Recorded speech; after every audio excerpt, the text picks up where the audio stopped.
Next, start reading uh, the next lines.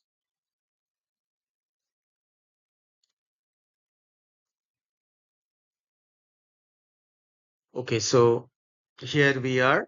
Um, and in my last class, I had um read up to this, I think, of dreadful length and dazzling arms in guise of warriors old with ordered spear and shield, awaiting what command their mighty chief had to impose. So the army of Satan is now prepared and they are standing before him with all their weapons.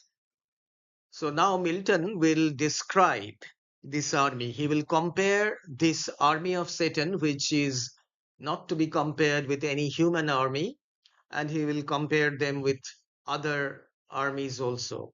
So the superiority of this army would be brought out.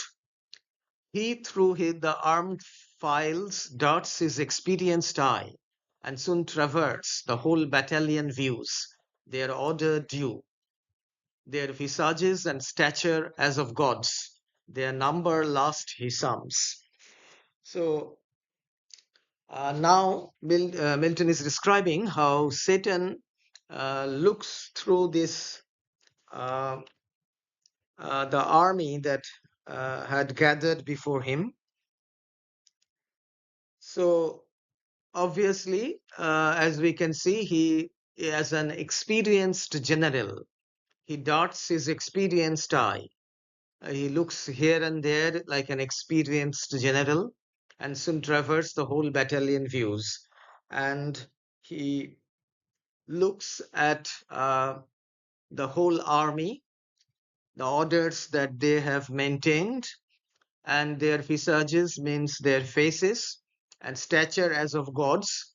Obviously, they are fallen angels and they have godlike shapes. And he calculates their numbers. And now his heart distends with pride, and hardening in his strength glories. For he's feeling proud that he is the commander of such an invincible army. So he's feeling proud. For never since created man met such embodied force as named with these could merit more than that small infantry whirled on by cranes. So Milton is saying, since created man, since the creation of man, uh, this army cannot be compared in its hugeness, its number, and its courage. So, met such embodied force meaning collected army. So, it means to collect the troops together. So, in this comparison, Milton means to say that the mightiest army that ever was collected since the creation of man would look like an army of pygmies fighting the cranes beside the army of fallen angels. So actually, the angelic army is compared, or rather, it is said to be far superior uh, to any army. It is compared to an army of pygmies. So each army, which might be compared to this fallen angels army, will appear like the army of pygmies who fought with the cranes. So could they could obviously get more uh, admiration. Now, the pygmy race, it was referred to later on also in this book itself by the poet that they were troubled by the race of cranes. Uh, this story or this reference is also found in Homer's poem. The pygmies is said to have been attacked by cranes every spring. So in line number 780, we will also get a reference to the pygmies. Uh, Though all the giant brood of Phlegra with the heroic race were joined that fought at Thebes and Ilium on each side mixed with auxiliary gods. So here the poet is saying he is referring to the giant brood. The giant brood uh, here it means that Satan's imperial army is being compared to the race of giants who fought against the king of the gods, Jove or Jupiter, at a place called Phlegra. And also, there is a reference to the mighty heroes who fought at Thebes and Ilium. So, all these armies, the army of the giants and the mighty heroes who fought uh, at Thebes and Ilium, the Greek cities, on each side mixed with auxiliary gods. So, auxiliary gods, as we all know, in Homer's The Iliad, there is the description of the Trojan War, which was fought between the Greeks and the Trojans. And in that war, the gods themselves took part in the battle. They assisted their favorites, and sometimes they actually took part in the war. So they are known as auxiliary gods. Though those gods or goddesses who took part in the war, who helped the either the Greeks or the Trojans. So it was not only human beings who fought against each other. And what resounds in fable or romance of Uther's son, begirt with British and Armoric knights? Now, who is Uther's son? He is, of course, King Arthur, the legendary king of Great Britain. Uther's son, uh, his story is related in Geoffrey of Monmouth's History of England. And here Milton refers to it as fable and what resounds in fable. So the fable of or the story of King Arthur as recounted by Geoffrey of Monmouth in his The History of England. And there were also other works like the Morte d'Arthur of Sir Thomas Malory, where King Arthur appears. And it was a medieval romance, Morte d'Arthur. And Lord Tennyson, the famous Victorian poet, he also, you know, in his poem Idylls of the King, he uh, makes King Arthur uh, one of the main characters in this poem, Idylls of the King. And very interestingly, Milton himself, when he was thinking of writing a great epic in the English language, he at first he had thought of writing an epic and on the exploits of King Arthur and his knights of the Round Table.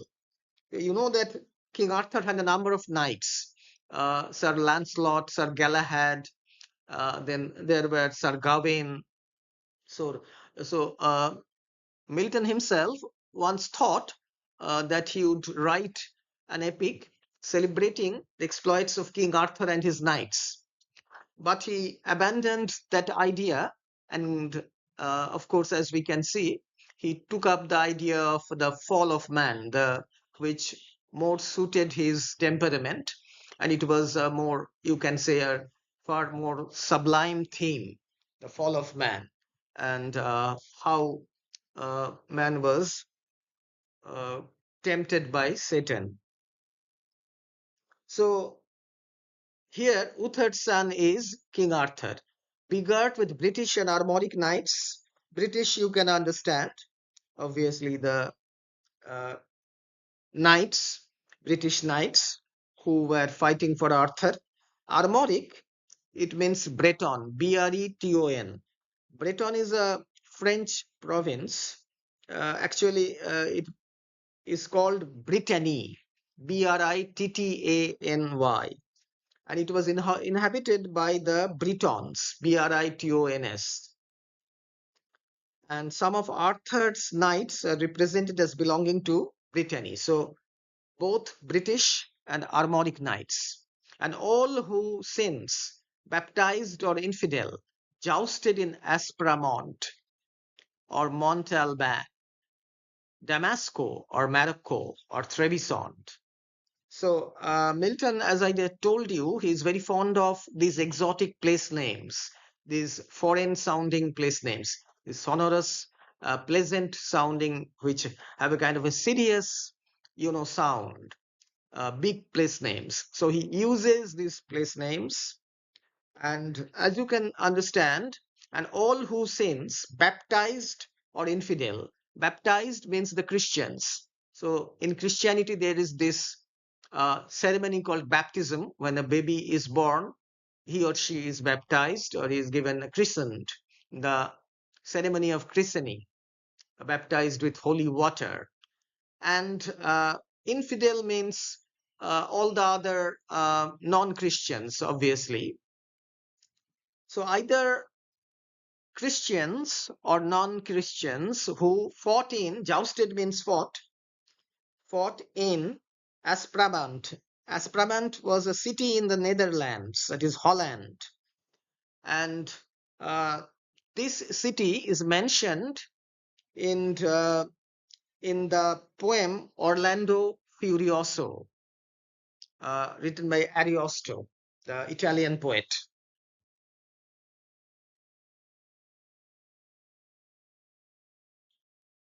So you will find this reference there, Orlando Furioso. And the next place, Montalban, it is a town in the south of France. And the three oriental cities, Damasco, Morocco, or Trebizond, uh, were the scenes of fightings between the Christians and the Islamic warriors. So actually Milton, during the Crusades or all those times in the medieval age. So,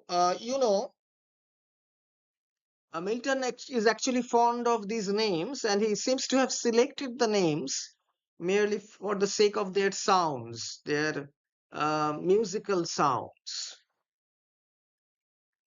So these are the cities. Now we come to the next part, or Besetter sent from Afric shore.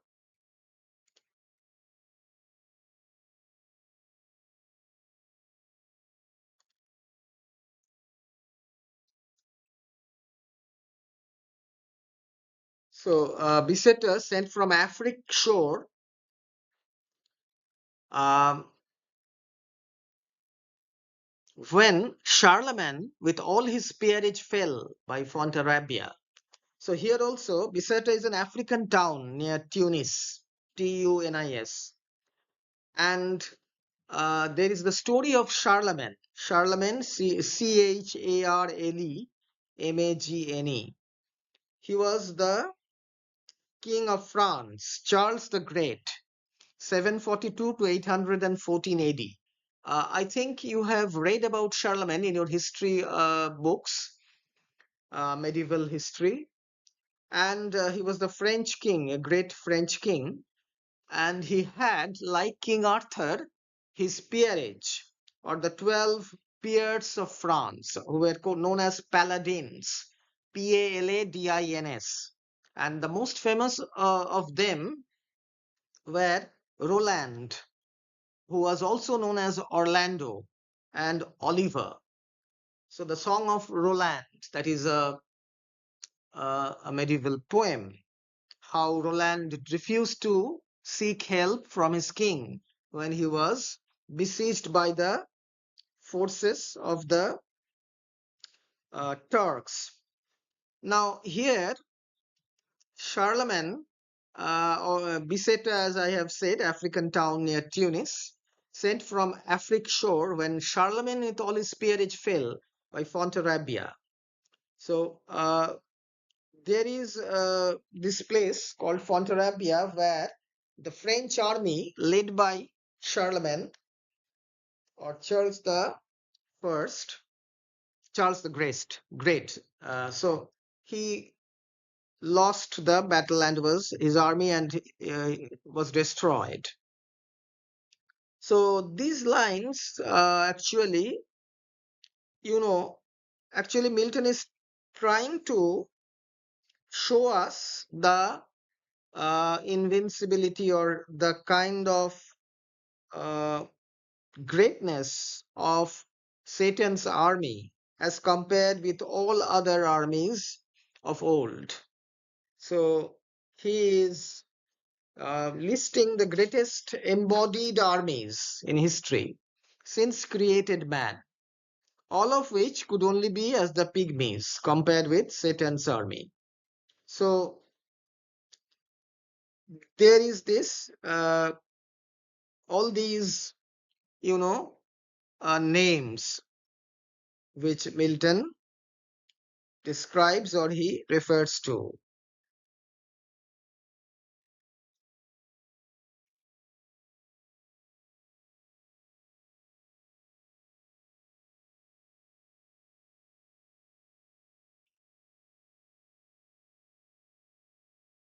So now we come to the next part. Thus far, these beyond compare of mortal prowess, yet observed their dread commander. So Milton is saying that uh, Satan's army was uh, really a mighty army, too great to be compared with mortal prowess. Though they were so powerful, they obeyed their dreadful commander, and he above the rest, in shape and gesture, proudly eminent, stood like a tower. See, he was looking like a big tower beside them, like a big building in shape and gesture. His form had yet not lost all her original brightness, nor appeared less than Archangel Twin. So though he had lost to God and he had been struck by the thunderbolt, still he was somewhat diminished in splendor, but he had not lost all his glory. In heaven, he was, of course, extremely bright, the brightest of the angels, but now still he retained some of his original brightness, nor appeared less than archangel ruined, and the excess of glory obscured. So his glory was somewhat diminished in splendor. As when the sun, now Milton will describe Satan's diminished glory with similes. As when the sun new risen looks through the horizontal misty air, shorn of his beams. So when the sun rises in the early morning through a thick mist, when so Milton is describing how the sun looks early in the morning when the when everything is still covered by a thick mist. Then obviously it is not in its full radiance. The sun is not still in its full radiance, shorn of its beams, deprived of its rays, or from behind the moon, in dim eclipse, disastrous twilight sheds on half the nations, and with fear of change perplexes monarchs. So Saturn now looks like the sun in the misty morning, when the sun's brightness is not fully visible, not the dazzling light that radiates from the sun at midday. So, likewise, Satan's radiance had been curtailed after his expulsion from heaven. Another image is that of the eclipsed sun. When the sun's light is blocked by the moon, its brightness is diminished and it takes on a kind of a twilight uh, radiance, dimness. So during the eclipse, the sun is covered by the moon, and then Satan's radiance was curtailed. Now, eclipses during this time, during the medieval period, during Milton's time, they were said to bring about calamities, dangers to the half the world, and monarchs would fear that they would be overthrown. So here Milton is saying, referring to this uh, common thought on half the nations, and with fear of change perplexes monarchs. Darkened so, yet shone above them all the archangel. So obviously, he was darkened. His demeanor is not that bright, but still he shone above all the other angels.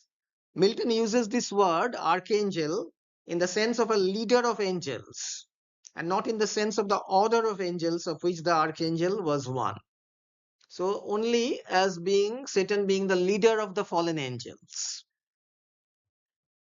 But his face, deep scars of thunder had entrenched, and care sat on his faded cheek. So, if one looks at Satan's face, one can see the scars of the thunderbolt that had left its mark on Satan's face, entrenched, and care sat on his faded cheek. So the scars inflicted by the thunder, and how he was anxious, he was not really happy at the condition that he found himself in. So care, he was anxious. His cheek was faded. The luster or the brightness has faded. But under brows of dauntless courage and considerate pride, waiting revenge. But still, as we saw from his previous speeches, his courage was indomitable. He was not going to surrender to God. And considerate pride. He was extremely proud of himself. He was waiting for revenge. Cruel his eye, but cast signs of remorse and passion to behold the fellows of his crime. The followers rather, far other once beheld in bliss, condemned forever now to have their lot in pain. So there is a mixture of different emotions that is reflected in the face of Satan here.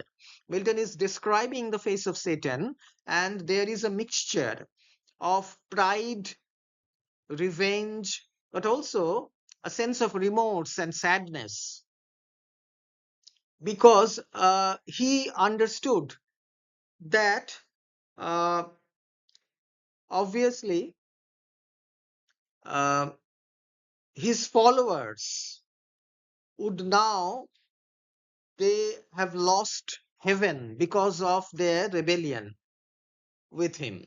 So they, like him, would not regain heaven anymore. So obviously, uh, the followers also suggest the thoughts, the thoughts that arise in Satan's mind, signs of remorse and passion, the fellows of his crime.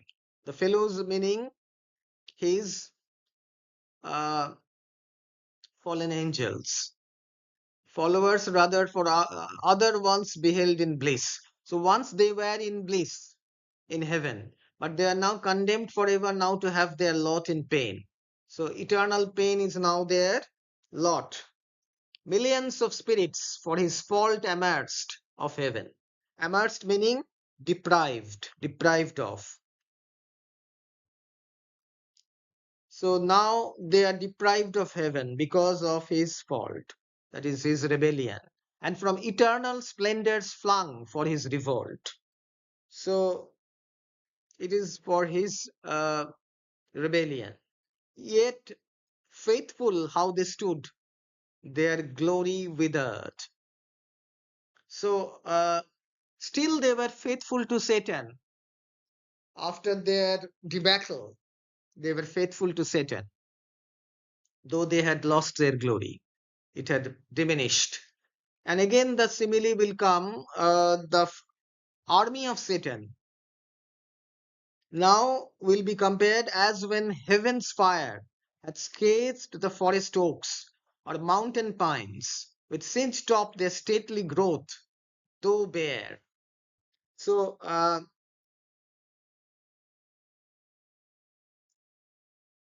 Milton is saying that the fallen angels, the army of Satan, now looks like the trees when heaven's fire means the thunderbolt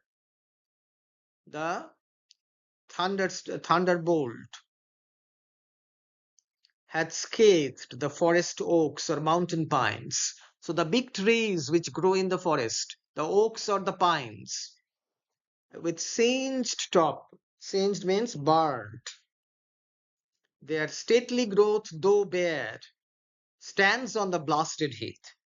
So blasted heath is from Shakespeare's Macbeth. So Macbeth, as you know, he meets the three witches, the weird sisters on the blasted heath, on his way home from the battlefield. So the simile is very close here. The angels are likened to the trees which had suffered the scars of heaven, scars of thunder, and the burning marl or fell resembled the blasted heath. So the trees which are standing there, their tops burnt by the thunder. So likewise, the rebel angels are standing there.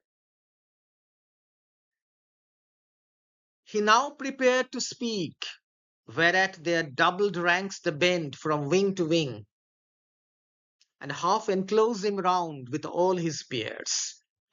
So now Satan is preparing to address them. Now that they had gathered before him, he is uh, going to address them. And they gather around him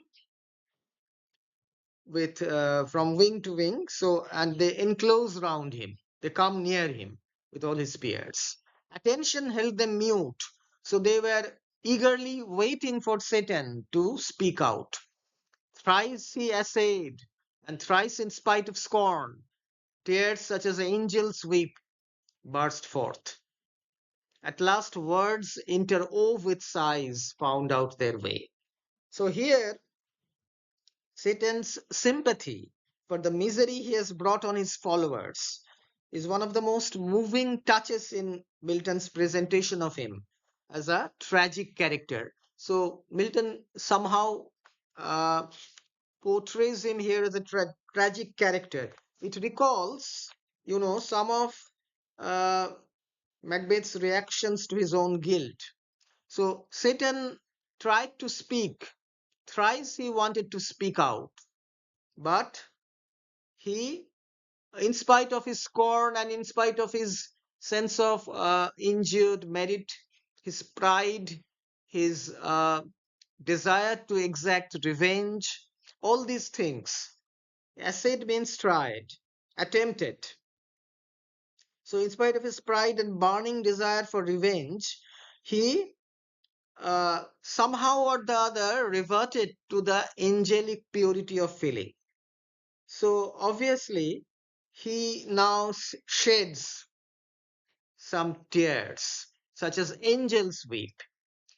So it burst forth in spite of his uh, cruel nature. So the bodies of angels are not made of flesh and blood like human beings, but of some imperial substances. But still, they also sometimes they weep, and so it burst forth. And when he spoke out, his words were interwoven with sighs. and he now addressed his uh, companions. So here we will see how Satan is going to address his fellow warriors. This is his fifth speech, the fifth speech of Satan. O myriads of immortal spirits, O powers matchless, but with the Almighty, and that strife was not inglorious, though the event was dire. So he is addressing his friends or followers as myriads of immortal spirits, powers which were matchless. The strength of this army was matchless. Only the Almighty could have defeated them. That strife was not inglorious, that battle was not inglorious. Though the event was dire, it was a dire event. The event that is the battle. So he is addressing his warriors. So only the Almighty power could have equaled that.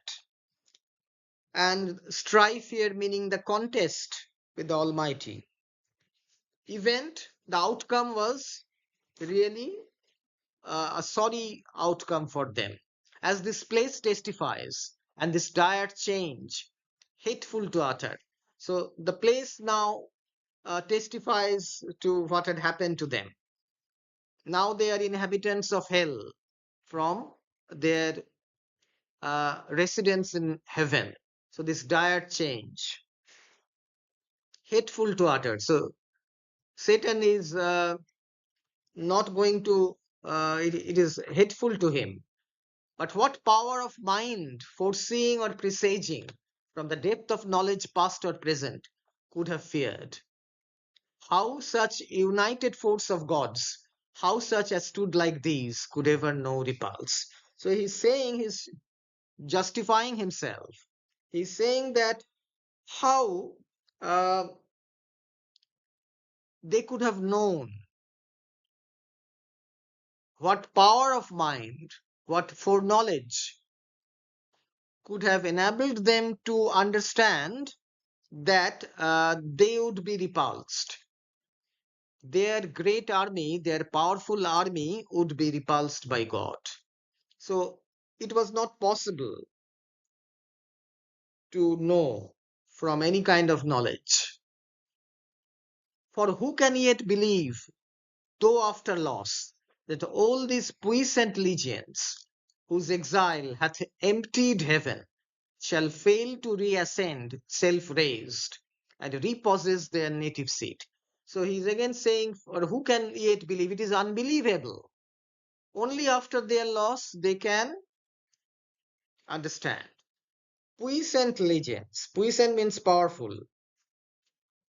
So he's saying that uh, it is not, it is something unbelievable. No one could have testified or said that they would lose. Whose exile hath emptied heaven. So, hath emptied heaven, obviously, Satan is exaggerating since the rebel angels were one third of the whole angelic body, as is mentioned by Milton in Book 2. And in Book 2, Satan is conjecturing or he's thinking that a new race of beings has been created partly for the purpose of filling up the place left empty in heaven by the disappearance of himself and his followers. So he's saying that heaven is now empty. Of course, he's exaggerating. Shall fail to reascend, so reclimb or raise themselves again and repossess their native seat. Native seat, obviously, is heaven.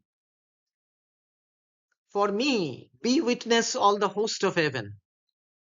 So if counsels different or danger shunned by me have lost our hopes, So he's saying that uh, counsels different from any kind of advice that I had received, any different advice if I had received from you. The host of heaven, meaning he's referring to the army of heaven. If counsels different or danger shunned by me, so avoidance of danger by me. Satan is saying that he had never sacrificed the general prosperity to his own private aggrandizement. So he had no private objects. He wanted the good of his fellow rebel angels. So he did not want to avoid danger, and he did not leave his followers. So he is always leading his followers, and he wants his followers to remain in a safe place.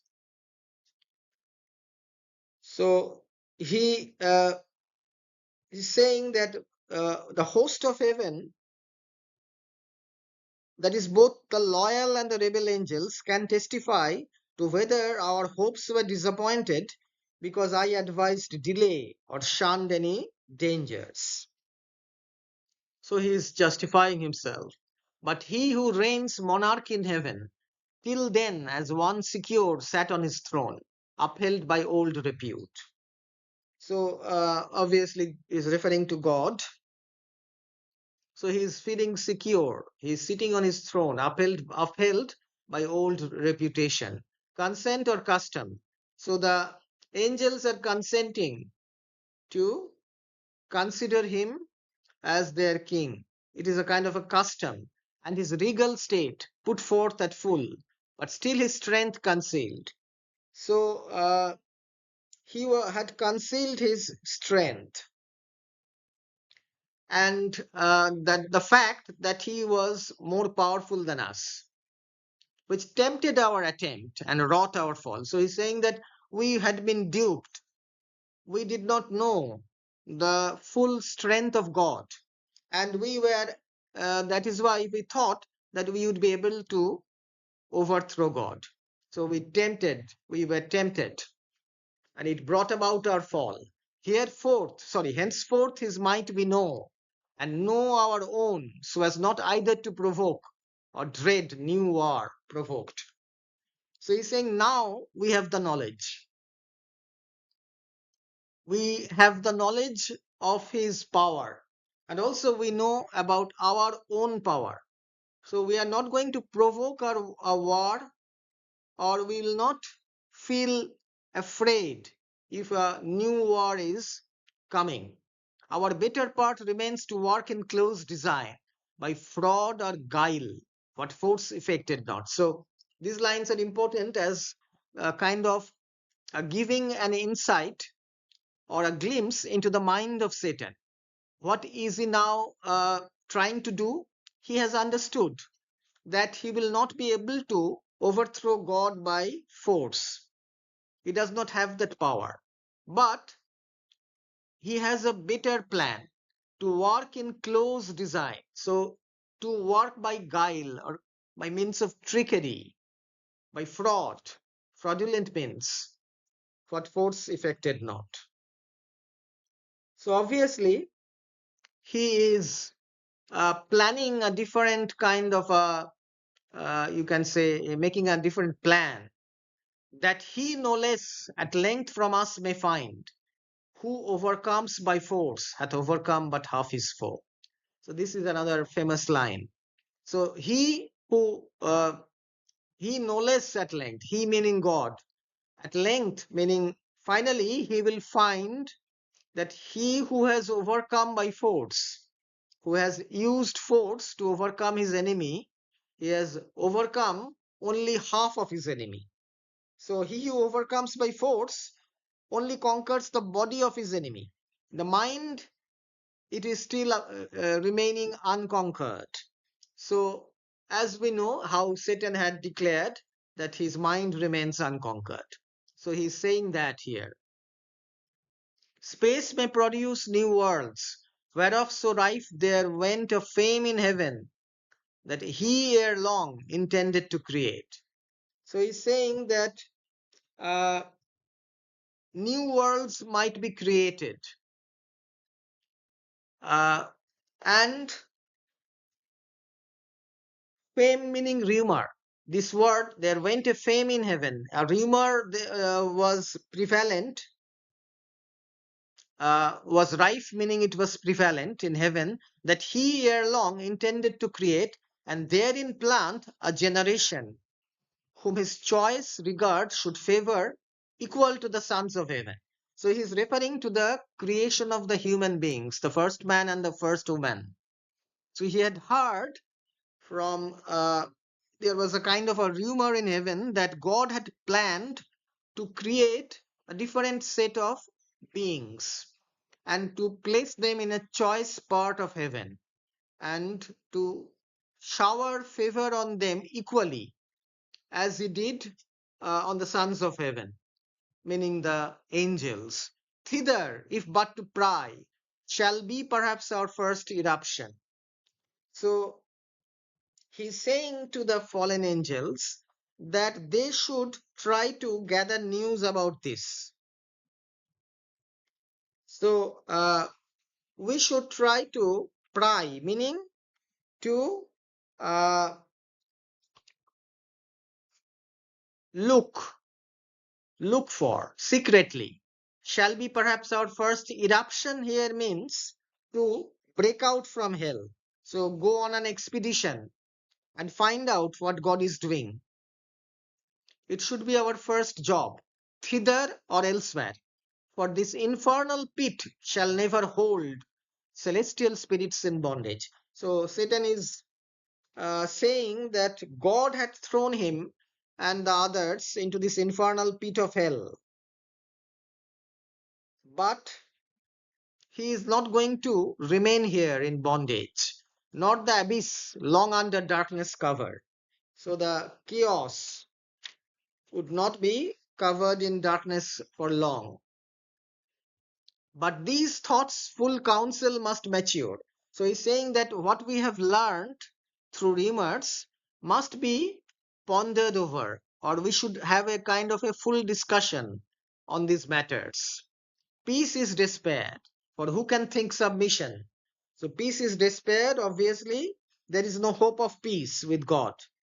Despair is used in the passive sense, and that is they are despairing of peace. Who can think submission? So regard submission to God. So they are not going to submit. That is out of the question. War then, war open or understood must be resolved. So here Satan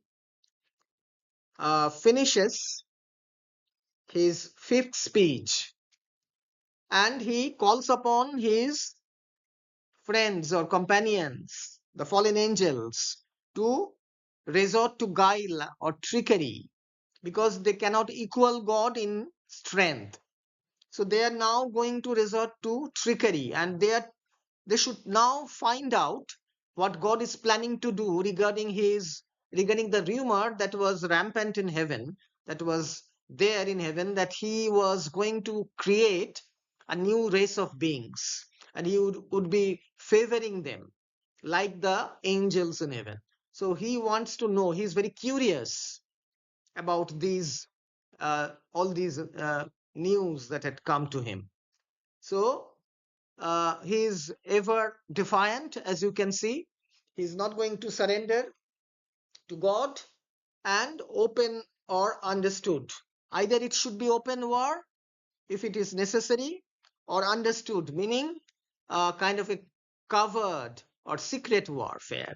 Secret warfare meaning not with arms or weapons, but using their uh, intellect or using their reasoning or kind of trickery.